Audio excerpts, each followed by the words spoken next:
Hello and welcome to episode 10 of series 4 of the Engaging Internal Comms podcast. This is the show for employee engagers and internal communicators who like to keep up to date with all that is new in our profession.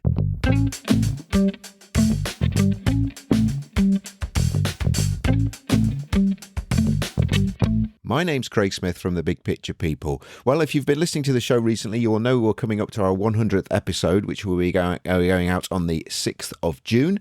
That's going to be an interview with Richard Newman from UK Body Talk, and he's going to be telling us all about how internal communications can act as change makers, how we can really influence change within our organisation as internal communicators.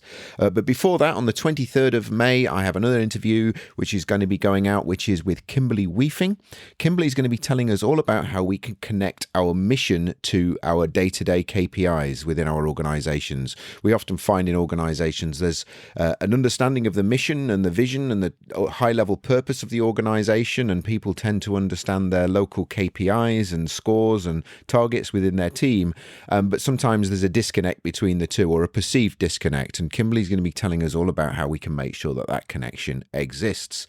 So if you are enjoying the show, if you've listened to it for a long time, or if you've only just found it recently, please share it with your colleagues or anyone in your network who you think might benefit from it. We're still trying to grow the show organically, even now after nearly 3 years of having the show out there. So it's through your kindness and generosity of sharing it with other people and making other people who will find it useful aware of it, which we've been able to grow the show over this period. Anyway, so that's all I'm going to say for this episode in terms of the introduction. I'm going to get straight into this episode's interview.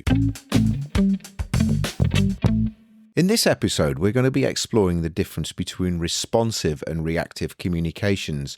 And by that, we mean responsive communications are ones where we have time to consider what we're going to be saying and how we are dealing with a situation, versus a reactive communication, which is where we're trying to communicate at haste and maybe not having time to think of the responses. And that equally applies to both personal communications, so our leaders and the way that they communicate with their employees and their staff, and also our more detailed and more planned communications that we have time to respond to. So we're going to be looking at how cognitive behavioural psychology and it's the ideas that contains can be used within organisations to create better communications that are better focused towards what employees need and are geared towards creating positive cultures and employee engagement. We're going to be looking at how cognitive behavioural psychology links to leadership skills and behaviours within the organisation, and as I said, linking that back to how we can create communications that respond to the issues that we are trying to deal with rather than reacting, and distinguishing the difference between the two. We're going to link that to the work of corporate communicators and employee engagers, which is obviously will be hopefully of interest to you as our audience. But also then we're going to look at the difference that personality and behavioural styles can have when it comes to transmitting and receiving information. I'm sure we're all probably familiar with tools like Myers-Briggs and DISC and Insights, but we're going to have a little dive into that and thinking about how we can use the knowledge of those different profiles and different behavioural profiles in our communications as well. So that's what we're going to be looking at in today's episode. I hope you find that a useful conversation. It's an area we've not covered before, and as we're always trying to do, we're trying to bring new ideas to you to help stimulate your learning and your professional development. My guest today is Lena Scullard. Lena is an interactive keynote speaker and trainer who inspires people to expand their self-awareness and embrace the power of choice. So hello, Lena. How are you? Hi, Craig. I am wonderful. I'm excited for this conversation. Yes, me too. And that's quite, by my standards, that's quite a short introduction. So I'm going to ask you lots of questions just to elaborate a little bit more on that. So just for our listeners, Lena, whereabouts in the world are you at the moment? I am in the United States, in Minnesota, right smack central Minnesota, about 45 miles north of the Twin Cities. Ah, very good. So sort of our European listeners and particularly the people in the UK tend to be quite poor at US geography. So if we were to look at a map of the kind of United States, where Minnesota, whereabouts is that? Kind of east, west, north, south? Yeah, right in the middle and right next to Canada. Ah, right. Okay. Ah, right. So fantastic. Yeah. And so, have you always lived in Minnesota, or is Minnesota your home, or have you moved there recently? How long have you been in Minnesota? And tell us a little bit about what your career has been up until this point. Oh, Craig, I let me tell you, I was born and raised in Minnesota. And if it wasn't for my family that I love so dearly, I would not live here. We are famous for our winters. The amount of snow we get is ridiculous. The Yeah. degrees below zero it gets is ridiculous. And every winter about this time, I question why I still live here. But as a speaker, I get to travel. And so there are warm days scattered throughout my winters. And I'm very thankful for that. And then this past year, 22, 23 has been a pretty heavy winter, I believe, and well, particularly I know it is in the States. Is it, I presume so in Minnesota as well, yeah? Yes. I'm waiting patiently for it to be done, but they are forecasting another 4 to 6 inches of snowfall tomorrow. Oh my goodness. Oh my And I'm goodness. hoping that's the last one. Right. Okay. Okay. Well, and all we're complaining about over here in the UK is the wind and rain. So yeah, we should be grateful. So Lena, tell us a little bit more about your work then. So I know you've got an interest in cognitive behavioral psychology, and we'll find out a little bit more about that. But tell us about what's led you to what you're doing now. I said you're a keynote speaker and trainer. Tell us a little bit about your career background and how you've developed this interest in cognitive behavioral psychology.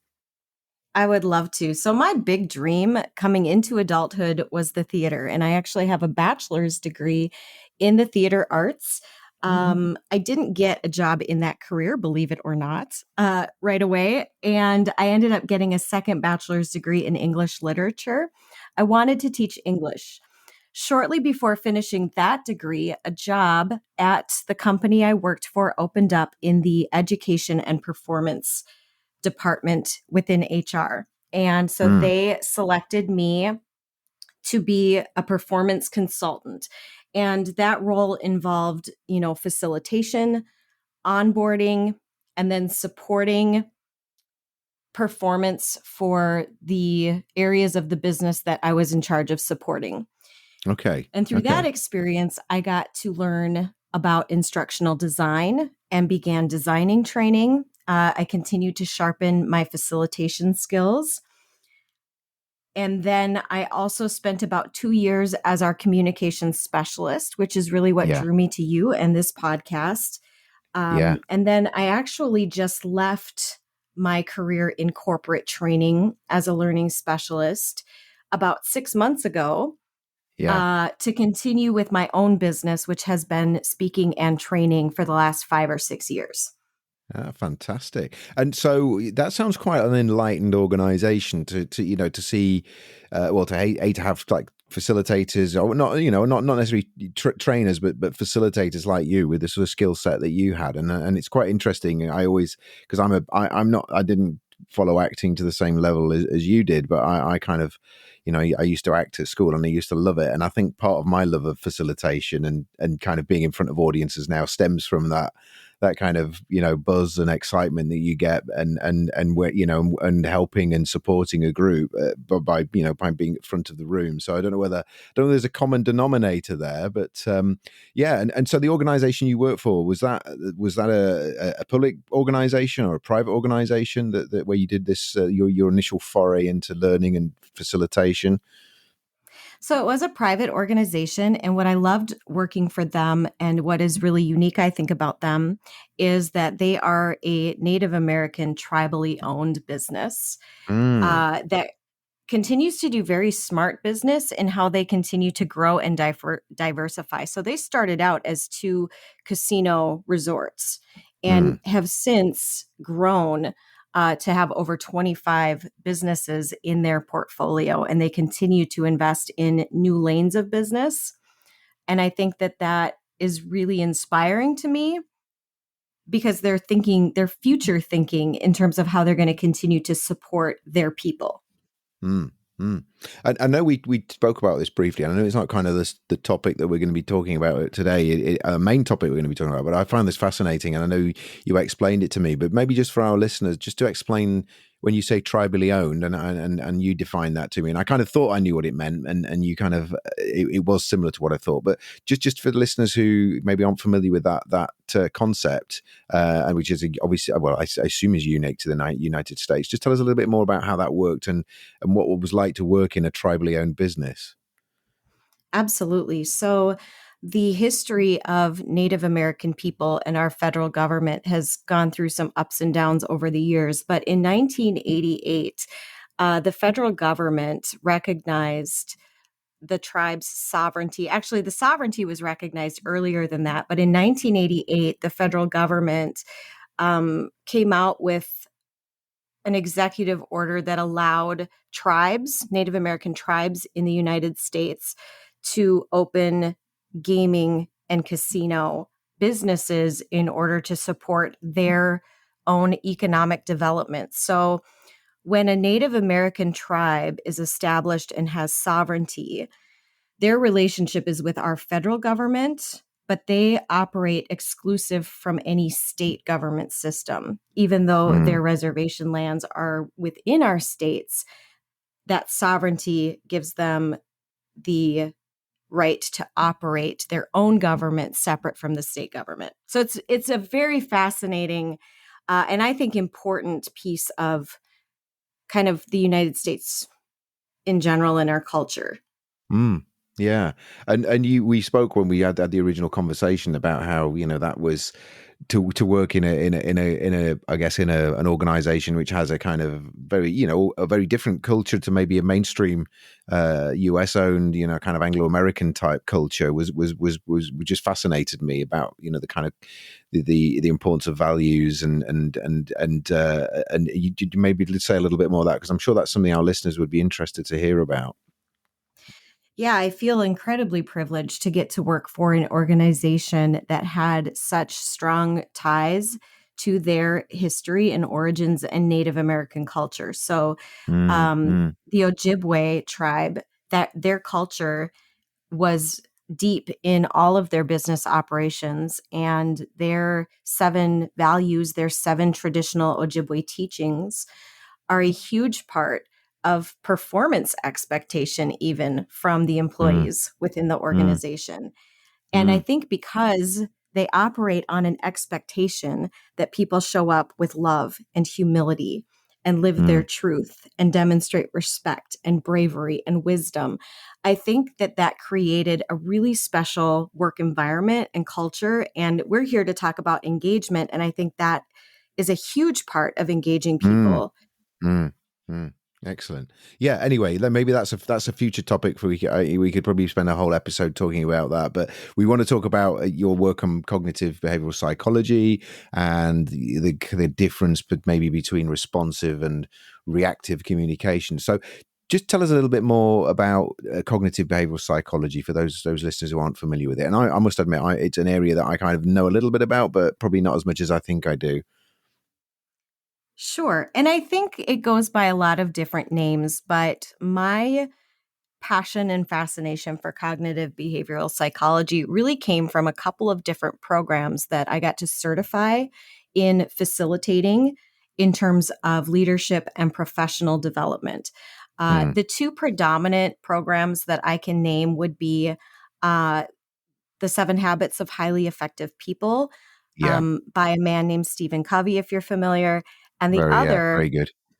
yes, Investment in Excellence or Thought Patterns for High Performance comes from an organization called the Pacific Institute.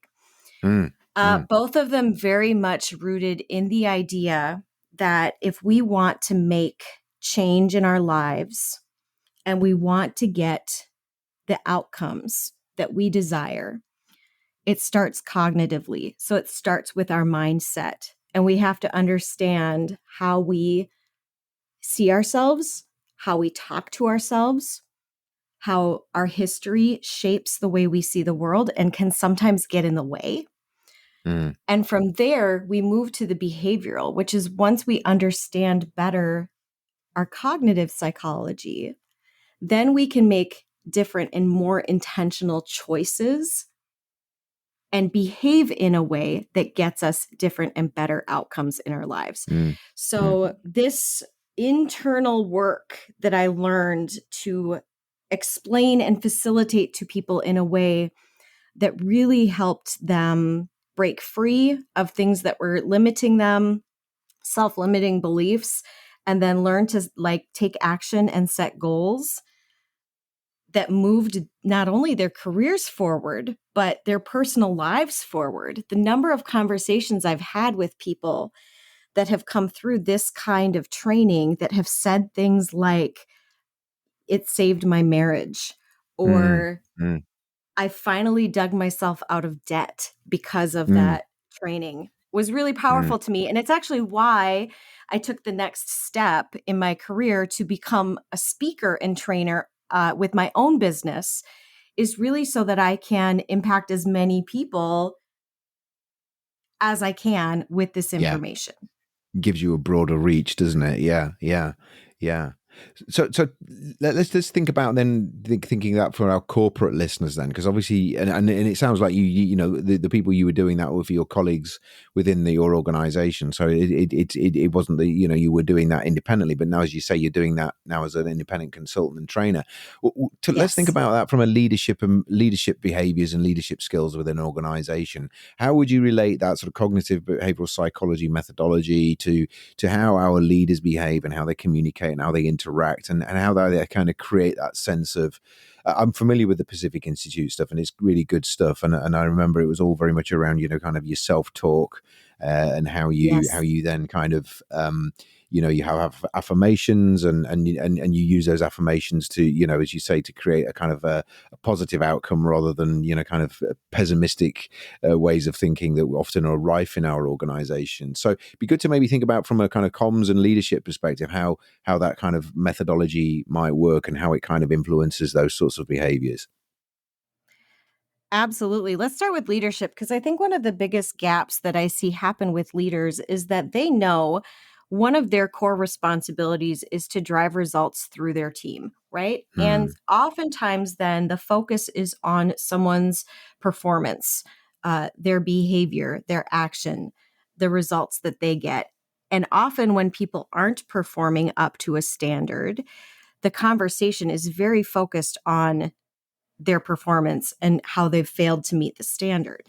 mm, And I think where cognitive behavioral development can help is that understanding of we have to make a mindset shift before we can make a behavior shift that sticks. And if leaders could learn to have conversations with their team members around the why of the task, the mm, impact of their performance, how mm, that level of performance is negatively impacting, right? The bigger picture, the why of the mm, bigger picture. I think we would get better results and better change from our team members. mm, And I think going back to that idea of our brains tend to focus on what we feed it as the most important thing to focus on. mm, mm, mm, And so example that is always crazy popular is, you go out to buy a new car and you spend a lot of time shopping to try to find that perfect car that is unique to you. And then you buy the car and suddenly you see that car everywhere. mm. Yeah, yeah, yeah, yeah, Because suddenly that car is important to your brain. So it sees it. They were always there. Your brain just didn't notice it before. So, yeah. going back to this idea of our brain focusing on what's most important, if I, as a team member, am constantly having conversations with my leader around what I'm not doing or what I need to fix, then my focus is always on not messing up.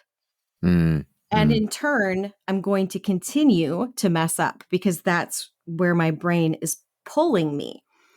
mm, If we as leaders can learn to have positive conversations with our team members about what we believe they're capable of and what they know we are capable of doing different the next time, and it's always future focused and mm, positively influenced, I think we also will get better results from our team mm, members and mm, more mm. engagement, more conversation.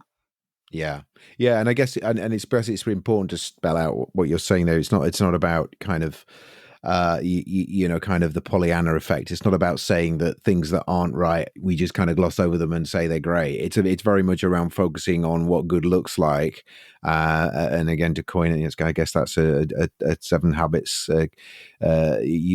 Catching people doing the right things and amplifying those rather than just kind of always focusing on the negative. And I see this a lot in organizations where they know that's what they should be doing, and yet they can't resist kind of fault finding and that the kind of mentality that comes with that, and lots of covering up and no one wanting to take accountability, rather than kind of looking for where we're doing things well and amplifying those, but also having those kind of conversations when things maybe aren't as we expected, but being very kind of clear and focused on what good looks like, so people can kind of at least aspire to that. I think it's really important. Um, I just wanted one of the things that we spoke about, and then kind of what we kind of themed this interview around, is this idea of responding and not reacting, and for some people listening, it may sound like a semantic difference. And I know we discussed this, and we kind of have a common view of the importance of this. But from in Yes. your words, Lena, the difference between responding and reacting in situations and to communications, and also why that distinction is important, and why we choose the right path when it comes to responding or reacting. Yeah, this is one of my favorite things to talk about. And you're right. For most people, the difference between reacting and responding does seem like they're synonymous and that it's Mm, semantics. mm, You and I had chatted a little bit earlier about Viktor Frankl, right? And yeah, his yeah. experience in the Nazi concentration camps. And Mm, his book, Man's Search for Meaning, is one of my favorite books. mm, And one of the things he discusses in that book is his observation around how people responded to what was happening to them. And mm, his famous quote that I quote often is, between stimulus and response, there is a space. And in that space lies our greatest human freedom, and that is our freedom to choose. mm, And the reason I absolutely. differentiate between reacting and responding is that things happen to us. And I see it happen all the time. And I'm still guilty of it, even though I practice this every single Mm, day. mm, Things mm, happen to us, and our subconscious mind immediately reacts, and mm, sometimes negatively. I know for me, it happens often when I'm driving mm. other I think that's drivers, right? a classic example, that I think, isn't it? Yeah, yeah. Yes. So we tend to be, and I've seen this especially since COVID, people are living in a more reactive state than they have before, and just allowing things to happen and then immediately letting their subconscious minds dictate their actions following, right? Something Mm, happens, we get angry, we lash out, right? And that breaks down relationships and usually comes with some kind of negative consequence in the future. mm, And sometimes we'll even justify it by saying, but it felt really good in the moment. mm, mm, But a moment is just a moment, right? And so if mm, we can, and it's one of the things I love teaching people how to do, if we can figure out how to catch those triggers and stretch that space that Viktor Frankl talked about, and just take that pause to very quickly recognize that this emotional response isn't the only response, and that the mm, thing my brain is telling me to do isn't the thing I have to do. mm, And then ask ourselves, what do I actually want in the long term? And what do I want to do right now to help me get to that outcome? mm, I think mm, that's the power of cognitive behavioral psychology. It's really thinking about what you're feeling and thinking, and then making a more intentional decision. mm, mm. Definitely. And that's And I guess it, responding. Reacting is yeah. quick, responding takes thought. Yeah, and I guess your driving example probably resonates with a lot of people. The example I often use when I'm talking about this is the kind of when you get that acidic email from a colleague and it kind of just raises every kind of hackle on your back of your neck, and you can feel your blood pressure rising and your heart beating, and you just kind of thrash out that response and say press return, and then you kind of repent at leisure because you've kind of sent it and you can't recover, and you're kind of desperately trying to recover it and you can't.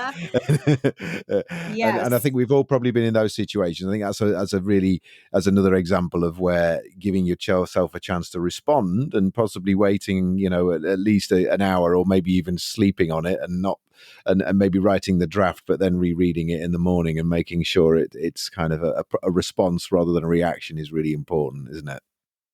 Absolutely, which I think is a beautiful transition to internal communication. But I Yes. have a very quick story about that exact thing you were just talking about. I was in a full department meeting, one of those quarterly department meetings. And so we were going around the table and giving updates. And at this time, I was, I believe, the communication specialist. Mm, And when it was my turn to share my update, I was really excited. We were backlogged in project requests. So I had taught one of our units how to film and edit their own video using Microsoft's free tools. And I was very excited to share this because it meant they could do some of that on their own. And when I shared this, the e learning specialist, whose job predominantly was helping teams with their video, mm, got very visibly upset, and she lashed out and she said, "Whoa, whoa, why would you do that? Hold on. That's not your job. That's my job." And she just got really mad. mm. And then I felt really offended and disrespected being called out right in front of my entire team. And so this was an example of, stretch that space, right? Not Mm, everything requires an immediate response. mm. So I just took a deep breath and told her I would be happy to discuss with her following the meeting. Yeah, So that was yeah. the end of the conversation there. But then I sat down to write that email, right? And that email started out very much like, I need to let you know that the way you treated me today was not okay. And it was very much about me. And I did exactly what you said, right? Take the night, sleep on it, go back the next day. All right.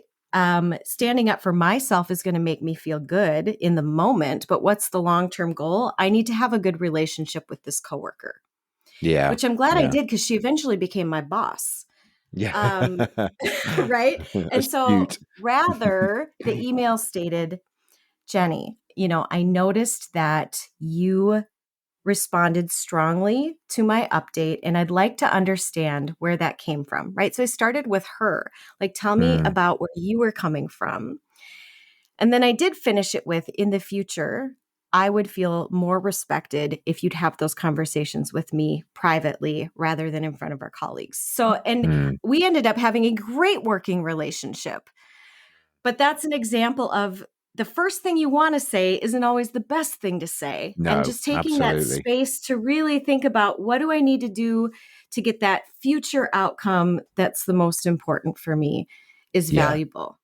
yeah, But I want to yeah, and transition it to the internal communication because I think, we could talk again. We could talk about that very thing. But yeah, let's move it into the internal comm space then, and how this sort of way of thinking plays out then, Lena. yeah. And I think the idea of engagement, which we haven't talked about in depth, is important to this as well. Yeah. Hmm. Going back to leadership and what we've been talking about, I think it's very common for us as internal comms specialists to think of our job as getting the information out there. Mm, And once we get the information out there, our job is done. And you and I talked about the importance of, we put it out there, but are we taking the time to measure how it's received, mm, how hmm. accurately it's received, how well people are paying attention and remembering, how closely they're paying attention?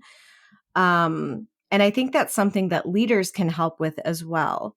Mm, One of the things that we started doing that was really valuable is any mass communication that we would put out would actually go to leadership up to 48 hours to a week in advance Mm. to give leadership a chance to ask their questions and the questions they know that their frontline was going to ask, in order for them to feel prepared to have conversations. Okay. And then we also kind of surveyed and measured, and sometimes we even gamified the measurement of, are people getting it? Okay. So that's really interesting, and a kind of an angle I hadn't thought about, and so you, yeah, and I guess that's really good. That's good practice anyway, isn't it? To kind of get people to sort of think about what are people going to come back with, and how am I going to then respond to that, rather than just kind of firing it out there, and we'll deal with it when it comes back to us. And how well was that received? I mean, was that something that people appreciated? Because senior leaders, from my experience, are notoriously, well, not, I don't want to kind of, again, sort of looking at it positively, time pressured, and therefore, Yes. don't always kind of put that thought in. How easy a sell was that to get them to kind of really do that sort of pressure testing of what the people would come back with, and how they would respond to them? I think when we first started talking about it, it wasn't received well because it felt like extra work. Yeah. I think it's important for us as the communication person, the HR team, the learning team, whoever is in charge of that, to provide tools that help the leaders with that time Mm, constraint.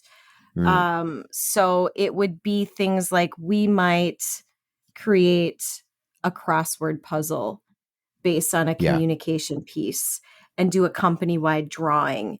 And so then all the leader was really responsible for is making sure people knew about it and knew where to turn it in. Okay. Um, Okay. so really kind of keeping our finger on the pulse of the measurement itself and then just helping leaders with the distribution of that. Yeah. Yeah. Yeah. That's a nice example. Any other examples of that kind of? Because I guess, again, with internal communicate, and that is a really good example of how you can do that. I guess with internal communicators, they're not always responding or reacting. There may be, if there's a crisis, I guess you may have to pull together some crisis communications, which is probably, but a lot of the time they do have a little bit more time to be a little bit more considered and deliberate. Um, and so I guess that whole thing around tone is really important. And what you were talking about, the cognitive behavioral psychology and the way we tone or phrase our communications, and how much of that is focused on kind of what's working well and what's not working so well, and kind of building a sense of urgency. What are the tips or ideas do you have for kind of people who have got maybe more time to deliver corporate comms, but maybe do sort of maybe find themselves kind of not getting the tone right sometimes, or maybe they are kind of overly reactive when there is more time to be more responsive, I guess, using the terminology we've been using so far. Are you talking in terms of the person kind of doing the mass communication, or are you talking more on a leadership level? I guess a bit of both, actually. Yeah, I mean, it's a good Okay. question. I mean, yeah, I mean, maybe more on a leadership level. I guess it's more, maybe more kind of they've got, unless it's if they're doing a briefing or they're doing a town hall or something like that. I guess they need to be able to react and respond there. I'm maybe thinking more about the kind of more planned communications. Are there any of these concepts that you can kind of weave into kind of planned conversations, or kind of if you were writing a kind of an all email communication, or sorry, an all company communication, whether that's through email or a kind of newsletter or maybe something like that. Is there a way you can kind of build in some of these concepts that we've been talking about into that as well? Yeah, absolutely. I think so. The first thing that comes to mind for me is often making sure that if you're communicating out information, that you are also communicating that big picture for Mm, those that are going to yeah, want to understand the why, being yeah, transparent in where it came from. mm, Why is this change happening, or why did we decide to go this direction? I think is important. And you and I had talked a little bit too about the kind of quadrants of human communication and the quadrants of human behavior and personality. And yeah, when I was a comm specialist, because I was also facilitating that kind of training, it was really important to me as a communication specialist. And I even still use it as a speaker when I'm creating material is, am I delivering on the need of the different types of human preferences that are out there in communication? So, Yeah. for those people who want things to be brief, to the point, direct, candid, right? Am I starting out in a way that immediately gets to the most important information in the first couple of sentences? Yeah. Yeah. Yeah. And then am I adding the human element, right? Am I adding some energy and some positivity for those people? Am I including the why and the impact? And am I allowing room for people to ask questions and share opinions? Am I making Yeah. that safe, and am I making that okay? And then am I providing later in the email or the communication all the details, right? Because you have those people that are going to ask a million questions and they want all the information. And I see that happen often with leaders. They think that they need to protect people from too much information. And so they'll withhold certain things because, oh, that's not relevant to them and they don't need to know that. But Yeah. I think it's Yeah. important to know there are people that will feel better knowing everything, even if it might not seem relevant. Yeah, yeah, definitely. Yeah. And I guess the model, just in case people are thinking, what model are they talking about there? We're talking about DISC, I guess, there, with, or insights, or maybe people know it as the kind of the four quadrants. Yeah. Yeah. So the four quadrants, I would say my two favorite and the two that I'm experienced in facilitating on would be DISC as well as insights. Yeah, yeah. And I guess the two dimensions we're talking about there are people's primary focus, whether it's on people or kind of processes and things versus, and then the second dimension is whether they're kind of more fast paced, accepting versus sort of more kind of reserved, think reflective, sort of questioning people as well. And if you draw those two lines, you get the kind of four quadrants. Is that's the one we're talking about? Yeah. You got it absolutely right. Yes. Yeah, yeah, So yeah, focusing on objectives and facts versus people and feelings. And then the yeah, other half, I like to say, there's the half that wants to do something, and then there's the half that wants time to process yeah, before yeah, they do yeah. something. Yeah, Yes. and that's sometimes, thinking about it's difficult to cater for all of those in one, through one channel or one thing, but it's catering for those different needs through different channels. So it maybe if we do a presentation that's all very action orientated, we provide some questions and answers and feedback, more detailed reports or data that people can trawl through if they want to look through it afterwards, if that's their inclination as well. It's about thinking about how do we satisfy all of those different needs, isn't it? Absolutely. And I think what you just said is really important, especially with the technology that we have access to now, is really Mm, thinking about, can I do a video, right? For those people that want it quick and they just want mm, the highlights. And then can I provide something more detailed and written for those people that want to take the time to sit down and read and mm. process? Absolutely, Mm-hmm. absolutely. Excellent. So, just kind of moving towards the sort of to closing out, then, Lena. Let's just sort of think about our listeners love kind of little things they can take away and just use straight away. Kind of out of the box, as it were. Keep it in their pocket and use it. So, I mean, DISC is a great model like that. I often, even if you've not done the full DISC training or you've not had your kind of DISC profile done, you can still look at it and you can use it as a sort of a bit of a ready reckoner for that sort of thing that we've just been talking about there. Any other kind of, in the pocket things that people can maybe just use, and maybe if there's anything that people need to download or get a link to your website or whatever, if you've got any resources like that, we can mention that at the end. But any kind of go-to things that are relatively easy to sort of share on a podcast like this that people can try and use. Sure. And I'll just kind of touch on, I think, the three big areas that we talked about. So, Yes.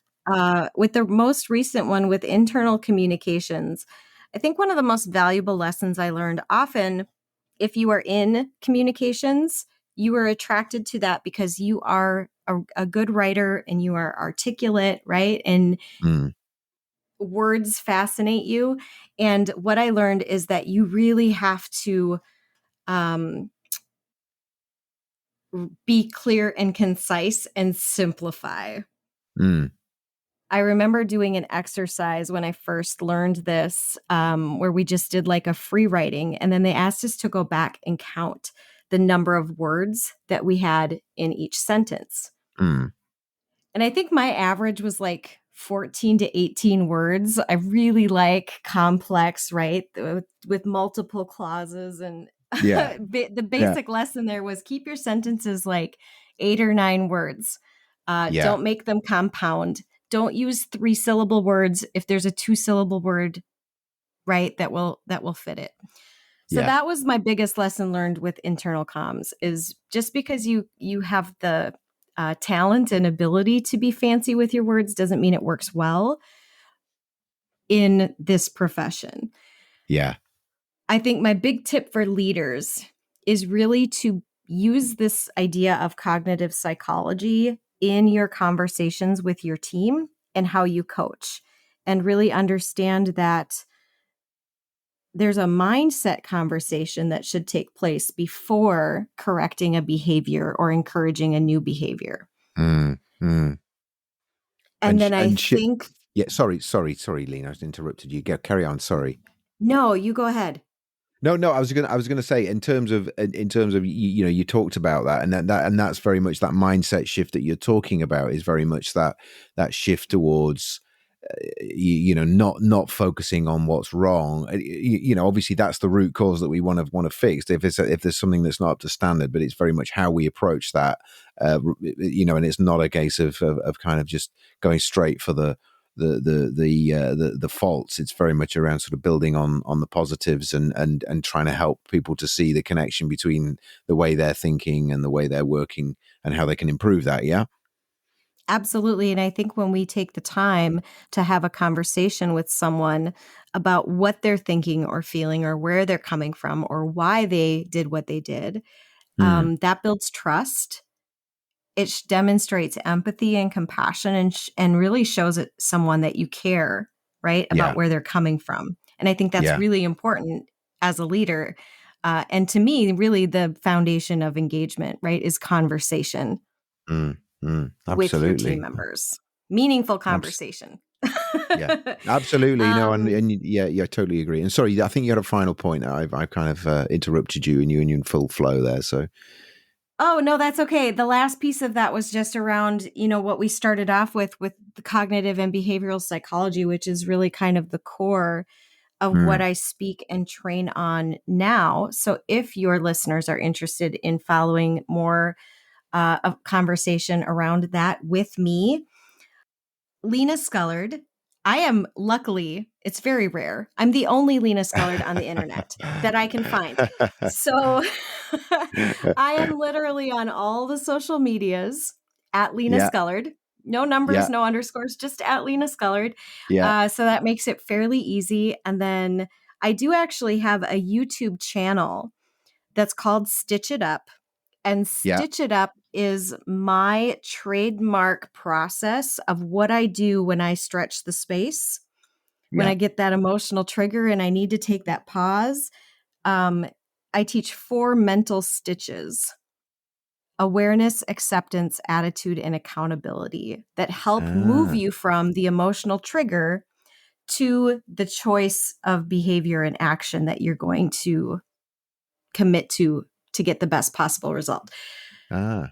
And actually, what I was going to suggest is that we put that link into the show notes. So if you can maybe send me that URL for your YouTube channel, we'll put that into the show notes. So if anybody wants to have a look at that, they can have a glance at that directly Okay. via the link, because it's always difficult to remember URLs when you're listening to a podcast and to actually write them down, because you're usually either driving or at the gym or something. So yeah. This is true.